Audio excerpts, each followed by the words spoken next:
bersama. Hari itu malam tahun baru dan turun salju.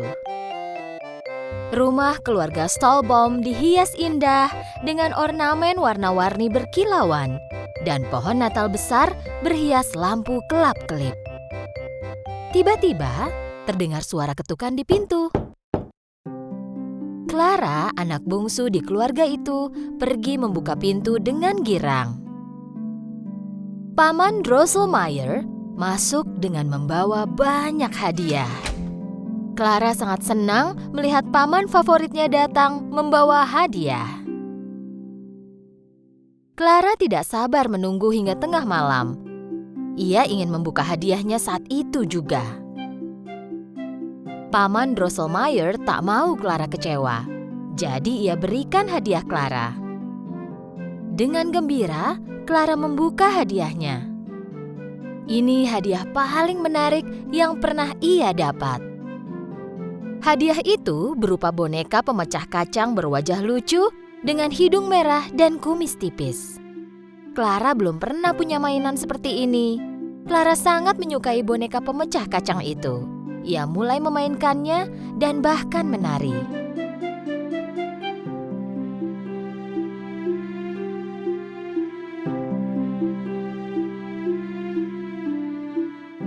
Tapi kakak Clara yang nakal, Fritz, tidak suka hadiah yang ia dapat dan melemparkannya. Ia lebih menyukai boneka pemecah kacangnya Clara. Jadi Fritz coba merebutnya dari Clara. Aku mau yang ini. Tidak, Fritz, ini milikku. Akhirnya Fritz berhasil merebut boneka itu dari tangan Clara dan pergi ke lantai atas.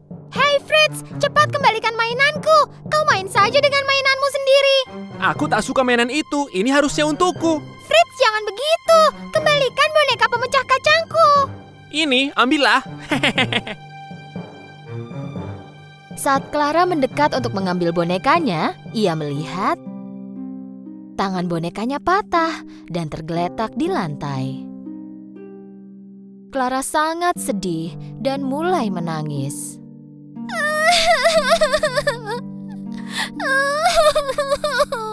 Jangan menangis, Clara. Sini kuperbaiki. Saat itu sudah lewat tengah malam. Pesta malam tahun baru pun berakhir dan seperti anak lainnya, Clara kelelahan dan pergi tidur. Tapi ia tak bisa berhenti memikirkan boneka pemecah kacangnya. Kuharap paman bisa memperbaikinya. Dengan sangat penasaran, Clara melompat dari tempat tidur. Ia berharap satu hal saat memasuki ruang keluarga. Dan di bawah pohon Natal, Clara melihat boneka pemecah kacang itu sudah diperbaiki. Clara senang sekali. Ia memeluk bonekanya dan kemudian tidur dengan tenang. Baru saja Clara tidur, ia mendengar suara yang lucu. Dan perlahan Clara membuka matanya. Clara pikir ia bermimpi lalu tidur lagi. Clara tidak sadar bahwa saat itulah ia memulai perjalanan ke negeri antah berantah. Suara-suara itu terdengar lagi. Suara itu seperti suara tikus. Clara membuka matanya sekali lagi. Perabotan di rumahnya terlihat sangat besar sekarang. Pohon Natal yang di sampingnya berubah menjadi pohon raksasa. Clara akhirnya terbangun. Tepat saat itu, ia melihat bahwa bukan benda-benda itu yang membesar, tapi ialah yang mengecil. Kemudian, Clara melihat Raja Tikus dan tentaranya datang mendekatinya. Clara sangat takut dan ingin melarikan diri, tapi tikus-tikus raksasa itu menghentikannya. Mereka mengelilingi Clara dan perlahan semakin mendekatinya. Saat itu, boneka pemecah kacang pun ikut hidup. Kenapa kau berdiri di sini, Clara? Kita bisa memanjat pohon dan melarikan diri. Clara dan boneka pemecah kacang berhasil memanjat pohon lalu melompat ke lantai atas. Kita mau lari kemana? Ini kan rumahmu. Kau pasti tahu tempat bersembunyi dari tikus. Akan kucari bantuan. Ketika Clara berlari, boneka pemecah kacang pun pergi dan menghilang. Tikus-tikus menyebar ke berbagai penjuru mencari Clara. Boneka pemecah kacang telah mendekati toko mainan. Dia melihat ada banyak prajurit timah duduk di jendela. Dia mengambil batu dan memecahkan kaca jendela. Hei, kenapa kalian hanya berdiri? Lari! Temanku Clara dalam kesulitan. Raja tikus dan tentaranya akan menangkapnya. Tiba-tiba, prajurit timah itu hidup. Mereka melompati jendela dan mengikuti boneka pemecah kacang. Setelah boneka pemecah kacang tiba di rumah, suasananya seperti perang. Tikus-tikus membuat rumah menjadi berantakan.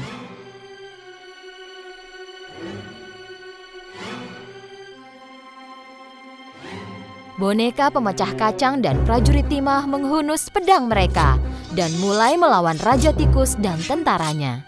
Sayangnya jumlah tikus lebih banyak daripada prajurit timah. Sebagian besar prajurit timah terluka. Boneka pemecah kacang sendiri terluka di beberapa tempat. Clara keluar dari tempat persembunyiannya. Ia harus melakukan sesuatu. Tapi sekarang ia bertubuh kecil, takkan mungkin bisa menolong. Raja Tikus mendekati boneka pemecah kacang dan menghunuskan pedangnya ke wajah boneka itu. Dengan sangat panik, Clara berteriak dan melemparkan sepatunya ke Raja Tikus. "Iu, kena kau tikus kotor!" Sepatu itu melayang dan mengenai kepala Raja Tikus. Raja Tikus pingsan dan jatuh terjerembab. Melihat rajanya jatuh, para tikus menyerah dan sadar bahwa mereka sudah kalah. Jadi mereka membawa rajanya dari ruang keluarga dan pergi. Clara berlari ke arah boneka pemecah kacang yang berbaring tak sadarkan diri. Clara berlutut di sampingnya dan mulai menangis. "Bangunlah boneka pemecah kacang!" Tiba-tiba, seorang peri muncul di belakang Clara. Peri itu sangat manis dengan pakaian biru, sayap, dan tongkat lollipopnya. Sang peri tersentuh melihat Clara menangis, jadi ia pun menggunakan sihirnya. Saat itu juga, boneka pemecah kacang berubah menjadi pangeran tampan. Dengan kagum dan bahagia, Clara memandangi pangeran itu. Pangeran tampan mengulurkan tangannya dan mereka mulai menari. Ini adalah tarian ajaib. Clara melihat dirinya mulai melayang di udara.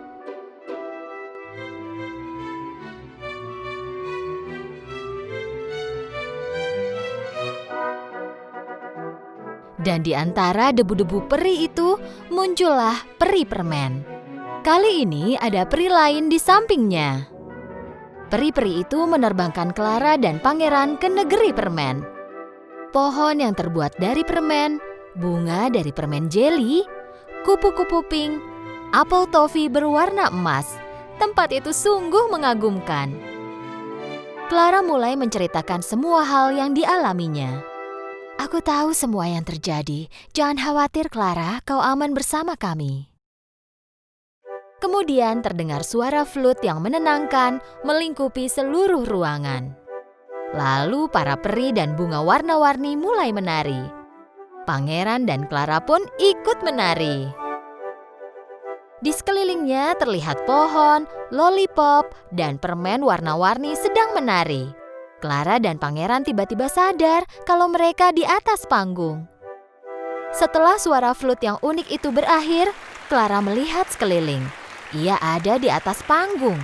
Penonton di hadapannya bertepuk tangan. Clara membungkuk hormat kepada penonton. Clara menutup matanya dengan bahagia. "Clara! Clara!" Saat Clara mendengar suara ibunya, ia pun membuka mata. Clara mengucek matanya dan melihat berkeliling. Kemudian ia melihat boneka pemecah kacang ada di pangkuannya. Ibu Clara melihat anaknya dengan tatapan heran. Ia tidak tahu kalau Clara juga kebingungan. Sayang, kau tidur di sini semalaman. Ibu, aku, tapi semuanya terlihat seperti nyata. Dengan harapan ia akan kembali ke mimpinya, Clara menutup matanya lagi. Malam itu adalah malam tahun baru yang dingin dan bersalju. Orang-orang berlalu lalang dengan mantel, sarung tangan, dan syal yang hangat. Mereka berjalan buru-buru menuju ke suatu tempat. Sebagian orang bergegas pulang ke rumah, dan sebagian lagi pergi ke tempat pesta untuk merayakan tahun baru. Anak-anak berlarian di jalan sambil bermain lempar bola salju. Tentu saja, anak-anaklah yang paling menyukai salju.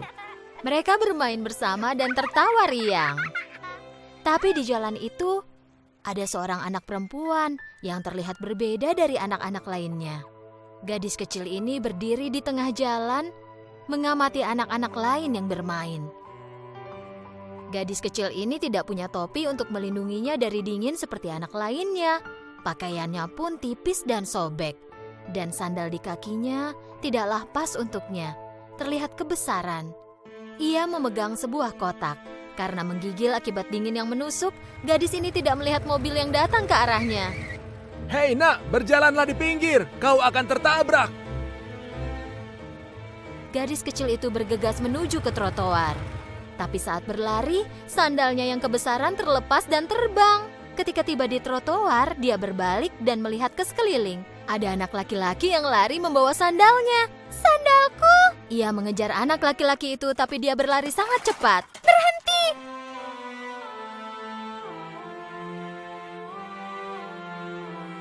Dengan terpaksa, gadis itu berjalan tanpa alas kaki, mencari tempat berteduh di samping sebuah tembok. Dia membuka kotak yang dipegangnya lalu menaruhnya di tanah.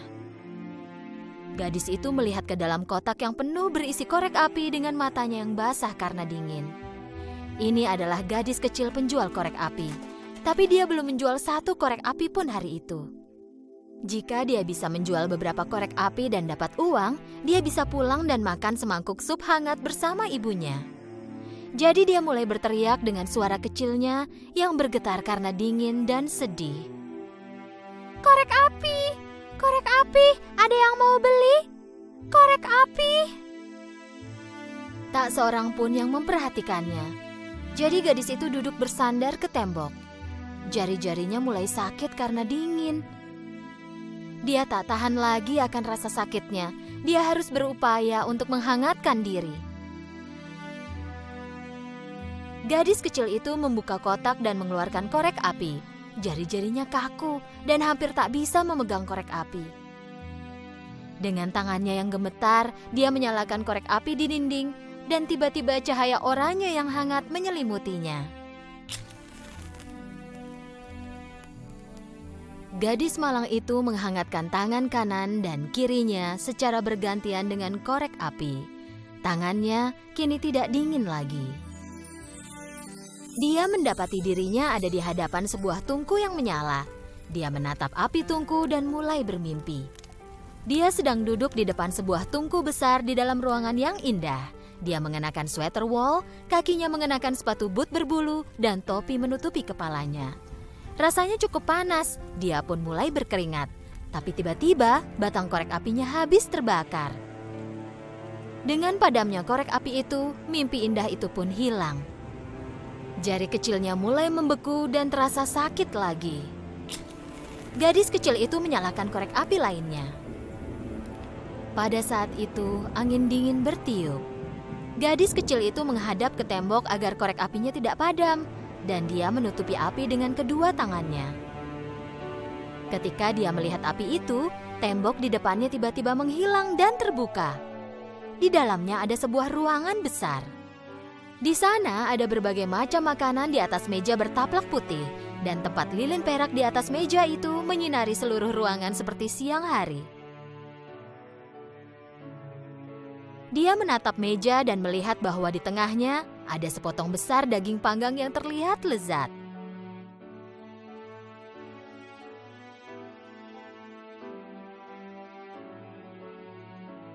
Gadis kecil itu segera mengambil sepotong daging dan memakannya.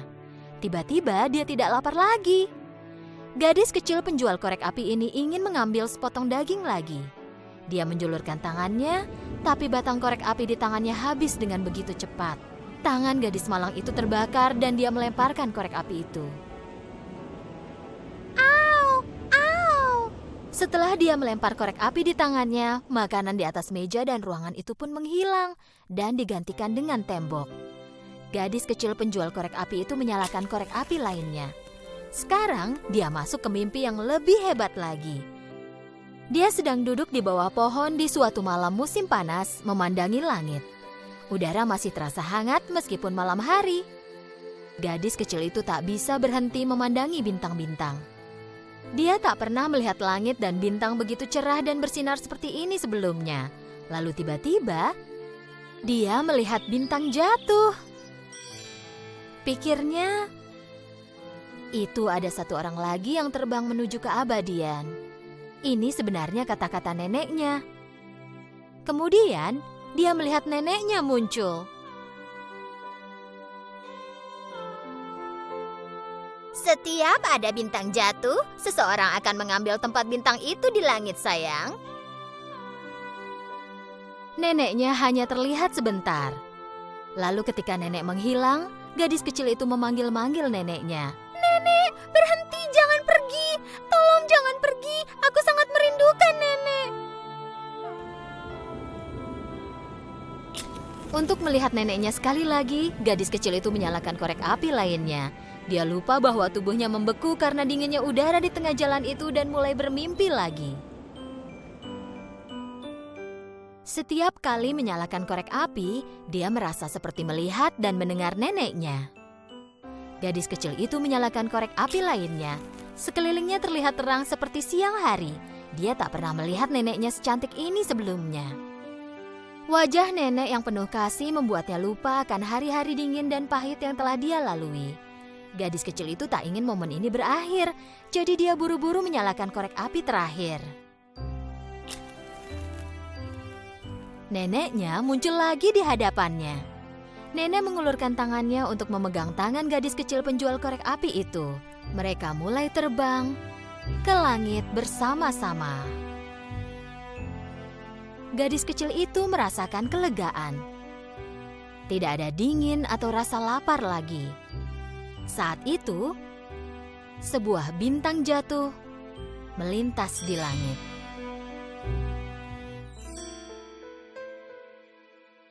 Keesokan paginya, orang-orang yang melintas di jalan itu melihat seorang gadis kecil penjual korek api terbaring di sisi tembok. Matanya tertutup tapi mulutnya tersenyum. Di sekelilingnya ada sisa korek api yang terbakar. Yang nyalanya telah mewujudkan mimpi gadis itu. Mimpi yang tak pernah diimpikan siapapun.